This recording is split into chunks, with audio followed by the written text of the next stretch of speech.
मन तो मेरा भी करता है झूमू नाचूं गाऊं मैं, आजादी की सौगातों पर सौ सौ गीत सुनाऊं मैं, लेकिन शबनम वाला वातावरण कहां से लाऊं मैं मल्हारों वाला अंतःकरण कहां से लाऊं मैं दामन में दर्द तुम्हारे अपने लेकर बैठा हूं, मैं दामन में दर्द तुम्हारे अपने लेकर बैठा हूं, आजादी के टूटे फूटे सपने लेकर बैठा हूं, घाव जिन्होंने भारत माता को गहरे दे रखे हैं, उन लोगों को जेड सुरक्षा के पहरे दे रखे हैं, उन लोगों को जेड। ये उस समय की कविता है, अब की नहीं कर रहा। अब वालों ने तो मौका ही नहीं दिया। मैं भी 23 नवंबर को राष्ट्रपति भवन गया था, राष्ट्रपति ने बुलाया था। श्रोता थे राष्ट्रपति, उपराष्ट्रपति, प्रधानमंत्री, 4 कैबिनेट मिनिस्टर और देश के सारे राज्यपाल। उन्होंने कहा मेरे से कोई शिकायत? मैंने कहा जी एक है, आप खिलाफ लिखने का मौका ही नहीं दे रहे, इस तरह तो मेरी दुकान ही बंद हो जाएगी। मन तो मेरा भी करता है झूमू नाचूं गाऊं मैं, आजादी की सौगातों पर सौ सौ गीत सुनाऊं मैं, लेकिन शबनम वाला वातावरण कहां से लाऊं मैं मल्हारों वाला अंतःकरण कहां से लाऊं मैं दामने वाले हैं वे ही स्वर्ण जयंती का पैगाम सुनाने वाले हैं, वे ही स्वर्ण जयंती का। कविता शुरू करता हूं। आजादी लाने वालों का तिरस्कार तड़फाता है, बलिदानी पत्थर पर थूका बार बार तड़फाता है, इंकलाब की बलबेदी भी जिससे गौरव पाती है, आजादी में उस शेखर को भी गाली दी जाती है, आजादी में उस शेखर को भी मैंने केवल इसलिए कविता लिखी, राजनीति के लोग शहीदों का सम्मान नहीं करना चाहते, ना करें, लेकिन उनको अपमान नहीं करना चाहिए। अपमान मत कीजिए, बस मत कीजिए, आप सम्मान आपके संस्कार, लेकिन अपमान मत कीजिए। आजादी में उन बेटों को भी गाली दी जाती है, मैं दिनकर की परंपरा का चारण हूँ, भूषण की शैली का अल्प उदाहरण हूँ, इसीलिए मैं दरबारों के गीत नहीं गा सकता हूँ, मैं पीड़ा की चीखों में संगीत नहीं ला सकता हूँ, मैं पीड़ा की दिल से सुनना अच्छा लगे तो आशीष देना, मुझे आशीष नहीं भी दे सको, आंखें गीली हो तो होने देना। इससे बढ़कर और शर्म की बात नहीं हो सकती थी, इससे बढ़कर और शर्म की बात नहीं हो सकती थी, आजादी के परवानों पर घात नहीं हो सकती थी, कोई बलिदानी शेखर को आतंकी कह जाता है, पत्थर पर से नाम हटाकर कुर्सी पर रह जाता है, पत्थर पर से नाम हटाकर कुर्सी पर रह जाता है, गाली की भी कोई सीमा है, कोई मर्यादा है, ये घटना तो देशद्रोह की परिभाषा से ज्यादा है, मेरी आंखों में पानी है, सीने में चिंगारी है, राजनीति ने कुर्बानी के दिल पर ठोकर मारी है, सारे वतन पुरोधा चुप थे, कोई कहीं नहीं बोला, सारे वतन पुरोधा चुप थे, कोई कहीं नहीं बोला, लेकिन कोई ये ना समझे कोई खून नहीं खौला, लेकिन कोई ये ना समझे को। यही कविता का सौंदर्य है। कहीं ऊपर स्वर्ग में शहीदों की आत्मा सुन रही होगी, जब चंद्रशेखर आजाद को आतंकवादी बताया जा रहा होगा, शहीदों की आत्मा ने सुना होगा, उन पर क्या गुजरी होगी, इस सौंदर्य बोध को मेरे साथ जीना, इसीलिए मैं कविता सुनाना चाहता था।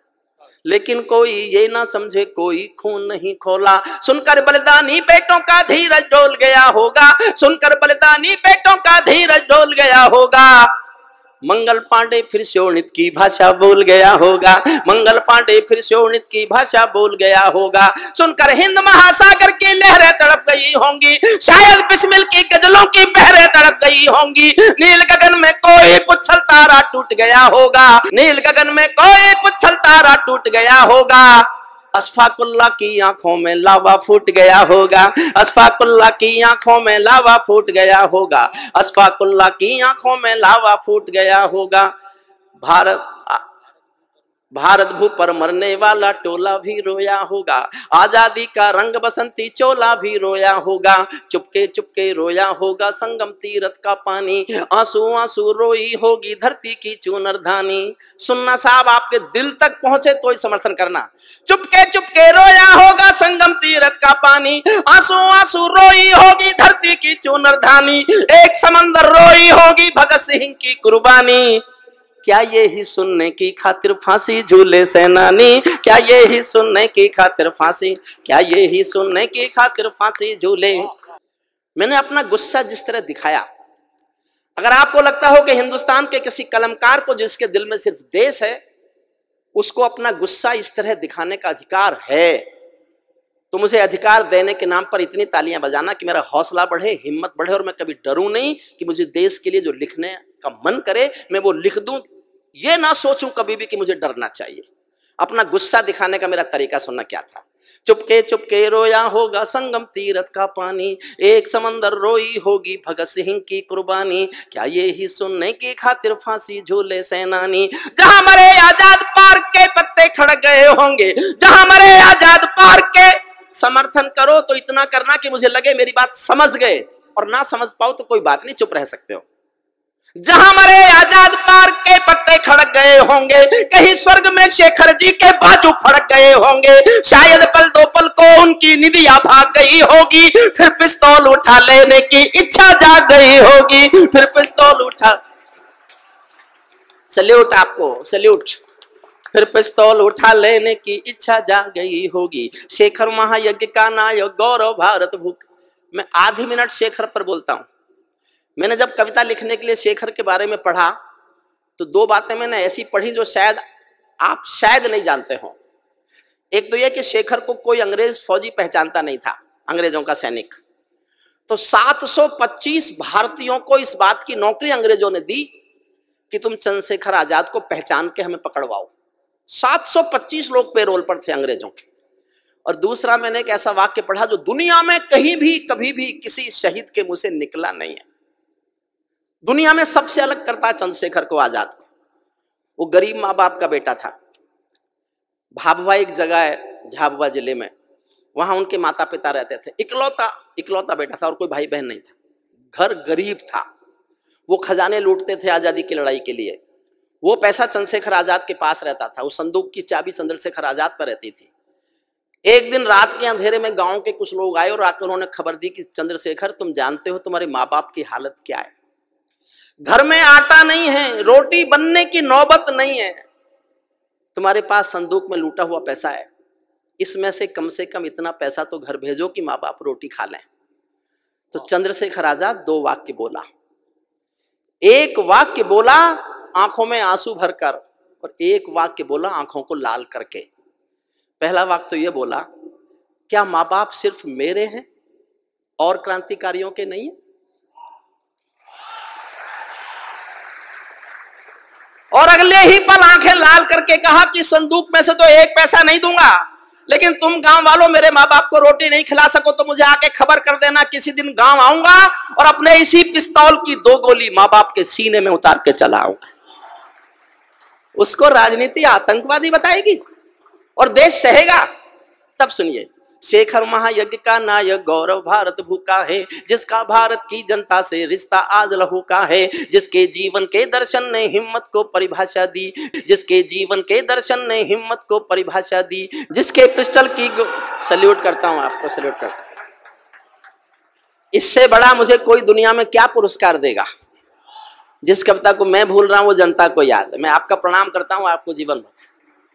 जिसके पिस्टल की गोली ने इंकलाब को भाषा दी, जिसने धरा गुलामी वाली क्रांति निकेतन कर डाली, आजादी के हवन कुंड में अग्नि चेतन कर डाली, जिसके कारण त्याग अलौकिक माता के आंगन में था, इकलौता बेटा होकर भी आजादी के रण में था, जिसको खूनी मेहंदी से भी तह रचाना आता था, आजादी का योद्धा केवल चले चबे ना खाता था। अब तो नेता पर्वत सड़कें शहरों को खा जाते हैं और पुलों के शिलान्यास में नहरों को खा जाते हैं। अब तो नेता पर्वत सड़कें शहरों को खा जाते हैं। जिसके कारण गौरों, जिसके आजादी के कारण जो गौरों से कभी लड़ी थी है जी, शेखर की पिस्तौल किसी तीरथ से बहुत बड़ी है जी, शेखर की पिस्तौल किसी तीरथ से। और माफ करे सदन, मैं आप जानता हूं आज देश का है, लेकिन सीना तान के कह रहा हूं कि अगर मैं आपको गलत लगूं, अगर आपको ऐसा लगे कि मैंने गलत सोचा था उस समय, मुझे टोक देना। जीवन में कभी नहीं पढ़ूंगा ये कविता, लेकिन आपको तालियां मिलेंगे, आपको लगे कि आपने ठीक बोला, ये आपका फर्ज बनता था, तो मुझे इतना आशीर्वाद देना कि मैं कभी डरूं नहीं दुनिया बस की। सुनना है, भारत माता, जो भारत माता की जय के नारे गाने वाले हैं, जो भारत माता की, गुस्से में लिखा मैंने क्योंकि समर्थन से थी वो मुख्यमंत्री, जो भारत माता की जय के नारे गाने वाले हैं, राष्ट्रवाद की गरिमा गौरव ज्ञान सिखाने वाले हैं, जो छोटी छोटी बातों पर संसद में अड़ जाते हैं, श्री राम मंदिर मुद्दे पर सड़कों पर लड़ जाते हैं, 60 दिनों तक स्वर्ण जयंती रथ लेकर जो घूमे थे, आजादी की यादों के पत्थर पूजे थे, चूमे थे, इस घटना पर चुप बैठे थे, सबके मुंह पर ताले थे, तब गठबंधन क्यों नहीं तोड़ा जो तुम हिम्मत वाले थे, तब गठबंधन क्यों नहीं तोड़ा। इस घटना पर चुप बैठे थे, सबके मुंह पर ताले थे, तब गठबंधन क्यों नहीं तोड़ा। और साहब तालियां बजाओ, तो मैं देखना चाहता हूं इटावा की याद लेके जाना चाहता हूं। 2 पंक्ति पढ़ रहा हूं, मैं कहने का हौसला करूंगा, आप केवल समर्थन का हौसला कर लेना। सबके मुंह पर ताले थे, तब गठबंधन क्यों नहीं तोड़ा जो तुम हिम्मत वाले थे, तुम सत्ता में शामिल थे तो टूक डांट भी सकते थे, तुम सत्ता में शामिल थे तो टूक डांट भी सकते थे, जो जीभ शहीदों पर थूके वो जीभ काट भी सकते थे, जीभ शहीदों पर थूके वो जीभ काट, जो सीने अंतिम छंद पढ़ता हूं, जो सीने पर गोली खाने को आगे बढ़ जाते थे, भारत माता की जय कहकर फांसी पर चढ़ जाते थे, जिन बेटों ने आजादी के लिए जवानी दे डाली, आजादी के हवन कुंड के लिए कहानी दे डाली, दूर गगन के तारे उनके नाम दिखाई देते हैं, दूर गगन के तारे उनके नाम दिखाई देते हैं, उनके स्मारक भी चारों धाम दिखाई देते हैं, उनके स्मारक। और कविता की सबसे अच्छी पंक्ति सुनना, उनके स्मारक भी चारों धाम दिखाई देते हैं, वे देवों की लोकसभा के अंग बने बैठे होंगे, तुम्हारी जगह कल के बासी अखबार। और उन शहीदों की जगह मैं बता रहा हूं, वे देवों की लोकसभा के अंग बने बैठे होंगे, वे सतरंगी इंद्रधनुष के रंग बने बैठे होंगे, उन बेटों की याद भुलाने की नादानी करते हो, इंद्रधनुष के रंग चुराने की नादानी करते हो, इंद्रधनुष के रंग चुराने की नादानी करते हो, जिनके कारण ये भारत आजाद दिखाई देता है, अमर तिरंगा उन बेटों की याद दिखाई देता है, उनका नाम जुबां पर लो तो पलकों को झपका लेना, उनकी यादों के पत्थर पर 2 आंसू टपका देना, जो धरती में मस्तक बोकर चले गए, दाग गुलामी वाला धोकर चले गए, मैं उनकी पूजा की खातिर जीवन भर गा सकता हूँ, मैं सूरज का तम के गीत नहीं गा सकता हूँ, मैं पीड़ा की चीखों में संगीत नहीं ला सकता हूँ, मैं पीड़ा की। काश्मीर जो खुद सूरज के बेटे की राजधानी थी, डमरू वाले शिव शंकर की जो घाटी कल्याणी थी, काश्मीर जो भूमंडल का स्वर्ग बताया जाता था, जिसकी मिट्टी को दुनिया में अर्घ चढ़ाया जाता था, काश्मीर जो भारत माता की आंखों का तारा था, काश्मीर जो लाल बहादुर को प्राणों से प्यारा था, काश्मीर वो डूब गया था अंधी गहरी खाई में, फूलों की घाटी रोती थी मरघट की तन्हाई में, फूलों की घाटी। सल्यूट करता हूं आप। काश्मीर वो डूब गया था अंधी गहरी खाई में, फूलों की घाटी रोती थी मरघट की तन्हाई में, वो अग्नि गंधा मौसम अलबेला था, गंधों के घर बंदूकों का मेला था, मैं भारत की जनता का संबोधन हूँ, आंसू के अधिकारों का उद्बोधन हूँ, इसीलिए दरबारों को दर्पण दिखलाता फिरता था, इसीलिए दरबारों को दर्पण दिखलाता फिरता था, मैं घायल घाटी के दिल की धड़कन गाता फिरता था, मैं घायल घाटी के 29 साल मैंने 1990 में कविता लिखी थी। ये आपको जानकर आश्चर्य होगा, इस कविता को मैंने 1990 में जब सबसे पहली बार लिखा तो मेरे पहले श्रोता थे श्रद्धेय अटल बिहारी वाजपेयी और श्रद्धेय लाल कृष्ण आडवाणी। दोनों बैठ के रोए थे, दोनों बैठ के रोए थे। वाजपेयी साहब एक बार लाल किले में आए थे और मैं कश्मीर पढ़ रहा था, मैंने उनसे कहा आप देश के प्रधानमंत्री बन गए और कश्मीर की हालत फिर भी नहीं सुधरी तो इससे भी सख्त कविता सुनने को तैयार रहना। फिर मुझे पता चला वो 6 साल इसीलिए उदास रहते थे क्योंकि उनके समय में तो हुआ नहीं था जो अब हुआ। मन से सुनिए, मैं अपना मन पूरा इस कविता के साथ आपसे जोड़ना चाहता हूँ। इसीलिए दरबारों को दर्पण दिखलाता फिरता था, मैं घायल घाटी के दिल की धड़कन गाता फिरता था, हमने नारों में गाया था सब कश्मीर। वाह, एक कुर्सी लेके कोई और आ जाओ।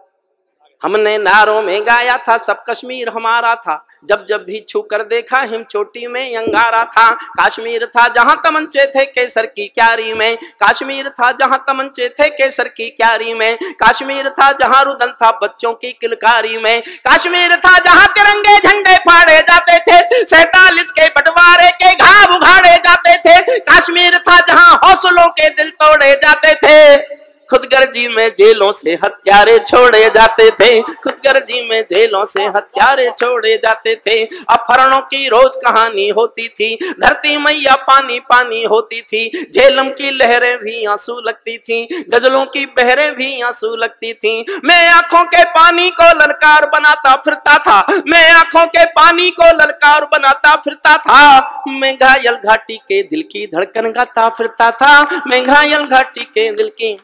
कश्मीर था जहां गर्द में चंदा सूरज तारे थे, झरनों का पानी रक्तिम था, झीलों में अंगारे थे। कश्मीर था जहां फिजाएं घायल दिखती रहती थी, गर्म हवाएं घाटी का राशि फल लिखती रहती थी। कश्मीर था जहां दरिंदों की मनमानी चलती थी, घर घर में एक 56 की दर्द कहानी चलती थी। कश्मीर था जहां हमारा राष्ट्रगान शर्मिंदा था, समर्थन करना जी भर के करना। कश्मीर था जहां हमारा राष्ट्रगान शर्मिंदा था। भारत माँ को गाली देकर भी खलनायक जिंदा था, भारत माँ को गाली देकर भी खलनायक जिंदा था। कश्मीर था जहां देश का सिर झुकाया जाता था। और जिस दिन ये घटना घटी मैंने उस दिन पंक्ति लिखी थी, समझ जाओ किसी को पिछली याद हो तो समर्थन करना। कश्मीर था जहां देश का मान गिराया जाता था, मस्जिद में गद्दारों को खाना भिजवाया जाता था। गूंगा बहरापन ओढ़े सिंह, कितने गुस्से में बोलता था, उदाहरण दे रहा हूं सुनना। गूंगा बहरापन ओढ़े सिंहासन था, गूंगा बहरापन ओढ़े सिंहासन था, लूले लंगड़े संकल्पों का भाषण था। फूलों की घाटी लाशों की मंडी थी, फूलों की घाटी लाशों की मंडी था। अनुशासन का पूरा दौर शिखंडी था, अनुशासन का पूरा दौर शिखंडी था। मैं इस कोढ़ी कायरता की लाश उठाता फिरता था, मैं घायल घाटी के दिल की धड़कन गाता फिरता था, मैं घायल घाटी के दिल की। हमको 2 आंसू नहीं आते थे अनहोनी घटना पर। 89 में 4.5 लाख कश्मीरी पंडित कश्मीर से मारपीट कर निकाले गए, उनकी बेटियों के साथ बलात्कार किए गए, संपत्ति छीनी गई, घरों में आग लगाए गए। अपने दिल पर हाथ रखकर सोचना, क्या दुनिया के इतिहास में इससे बड़ी कोई मॉब लिंचिंग हुई है क्या? आज किसी की गलती से एक हत्या पर देश में शोर मचा देते हैं, ये मॉब लिंचिंग है, होनी नहीं चाहिए। मैं समर्थन नहीं करता उसका, लेकिन 4.5 लाख लोगों का घर से बाहर निकाल देना अगर मॉब लिंचिंग नहीं थी तो हिंदुस्तान में कोई मॉब लिंचिंग होती नहीं। हमको 2 आंसू नहीं आते थे, मेरा साथ देना, मैं इतिहास खोल रहा हूं। हमको 2 आंसू नहीं आते थे अनहोनी घटना पर, थोड़ी सी चर्चा होती थी बहुत बड़ी दुर्घटना पर। राजमहल को शर्म नहीं थी, घायल होती छाती पर, भारत मुर्दाबाद लिखा था श्रीनगर की छाती पर। मन करता था फूल चढ़ा दूं लोकतंत्र की अर्थी पर। भारत के बेटे निर्वासित हो गए अपनी धरती पर, भारत के बेटे निर्वासित हो गए अपनी धरती पर। वे घाटी से खेल रहे थे गैरों के बलबूतों पर, जिनकी नाक टिकी रहती थी पाकिस्तानी जूतों पर। कश्मीर को बंटवारे का धंधा बना रहे थे वे, कश्मीर को बंटवारे का धंधा बना रहे थे वे। जुगनू को बैसाखी देकर चंदा बना रहे थे वे, फिर भी खून सने हाथों को न्योता था दरबारों का। जैसे सूरज की किरणों पर कर्जा हो अंधियारों का, जैसे सूरज की किरणों पर कर्जा हो अंधियारों का। कुर्सी भूखी थी नोटों के थैलों की, कुर्सी भूखी थी नोटों के थैलों की, कुलवंती दासी हो गई रखेलों की। एक नाम लेता हूं कविता में, उसका नाम सुनकर आपके दिल में आदर की, प्यार की, सम्मान की हिलोर उठे तो उस हिलोर को तालियों में बदल देना। कुर्सी भूखी थी नोटों के थैलों की, कुलवंती दासी हो गई रखेलों की। घाटी आंगन हो गई खूनी खेलों की, बहुत जरूरत थी सरदार पटेलों की, बहुत जरूरत थी सरदार पटेलों की। मैं घाटी के आंसू का संतरास मिटाता फिरता था, मैं घायल घाटी के दिल की धड़कन गाता। एक छंद पढ़ रहा हूं साहब। भारत माँ को इस समय सोने दो, बड़ी मुश्किलों से इस बहादुर सरकार की कोशिशों के बाद भारत माँ सुकून से सोने की हालत में आ गई है। मैं जोश में पढ़ूंगा। मैं 3 दिन पहले बंगलौर में था, मेरे मुंह से ऐसे ही निकल गया। मैं जोश में पढ़ूंगा, लेकिन मैं चाहता हूं जनता मुझसे ज्यादा जोश में सुने और मैं हार जाऊं। अगर यह फैसला करना हो कि मैं जोश में ज्यादा पढ़ रहा था या जनता ज्यादा जोश में सुन रही थी, तो फैसला यह हो कि जनता ने ज्यादा जोश में सुना। मैं हार के जाना चाहता हूं, यही मेरा पुरस्कार है। मैं छंद पढ़ रहा हूं और मैं हारना चाहता हूं, देखना चाहता हूं आप मुझे कैसे हराते हैं।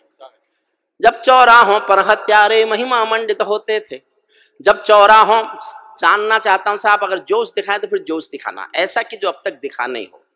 जब चौराहों पर हत्यारे महिमा मंडित होते थे, जब चौराहों पर हत्यारे महिमा मंडित होते थे, भारत माँ की मर्यादा के मंजर खंडित होते थे, जब कृष भारत के नारे थे गुलमर्गा की गलियों में, शिमला समझौता जलता था बंदूकों की नलियों में, तो केवल आवश्यकता थी हिम्मत की खुददारी की, तो केवल आवश्यकता थी हिम्मत की खुददारी की, 56 इंची सीने में ही आशा थी दमदारी की, 56 इंची सीने, 56 इंची सीने से ही आशा थी दम, 56 इंची सीने से ही आशा थी दमदारी की। संविधान को बदल दिया है घाटी गैर नहीं होगी, जहां तिरंगा नहीं मिलेगा उनकी खैर नहीं होगी, जहां तिरंगा नहीं मिलेगा।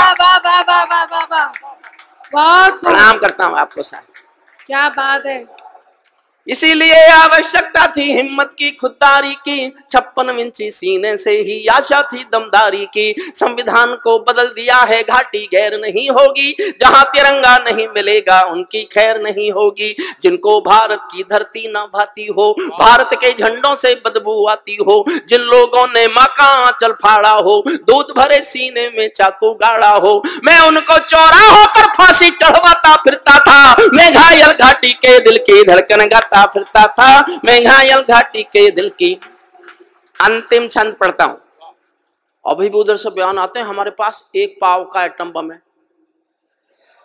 हमारे पास आधी किलो का एटम बम है। देखिए साहब, मैं बोलना नहीं चाहता, सांसद जी आपसे अनुमति लेकर आपसे माफी मांग के बोलता हूं, और ये मैंने बहुत दुखी होकर बोला, ऐसे नहीं बोला। रोज डराता है हमको एटॉमिक युद्ध होगा, एटॉमिक युद्ध होगा।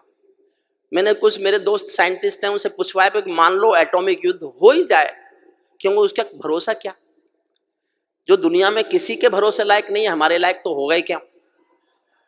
मान लो हो ही जाए तो क्या होगा। बोले जी दोनों देशों के 25-25 करोड़ लोग मर जाएंगे।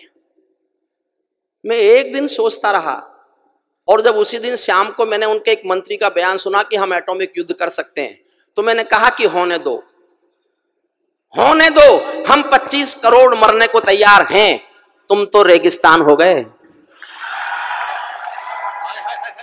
बचा क्या। अगर तुम अपने को पूरा मिटाकर हमारे थोड़े से कम कर दो तो हमें कोई नुकसान नहीं है, हमको जनसंख्या नियंत्रण कानून लाने की भी जरूरत नहीं है। अंतिम पंक्तियां सुन लीजिए। अमरनाथ को गाली दी थी भीख मिले हथियार, ये अच्छी बात नहीं है जो मैं कह रहा हूं, लेकिन दुखी होके कह रहा हूं। अमरनाथ को गाली दी थी भीख मिले हथियारों ने, अमरनाथ को गाली। अंतिम पंक्ति पर और जोश देना, फिर तय करेंगे कि आगे क्या करना है। अमरनाथ को गाली दी थी भीख मिले हथियारों ने, चांद सितारे टांक लिए थे खून लिपि दीवारों ने, इसीलिए नाकाम रही है कोशिश सभी उजालों की, क्योंकि ये सब कठपुतली है रावलपिंडी वालों की। अंतिम एक चुनौती दे दो सीमा पार पड़ोसी को, गीदड़ कायरता ना समझे सिंहों की खामोशी को। हमको अपने खट्टे मीठे बोल बदलना आता है, हमको अब भी दुनिया का भूगोल बदलना आता है, हमको अब भी दुनिया का भूगोल।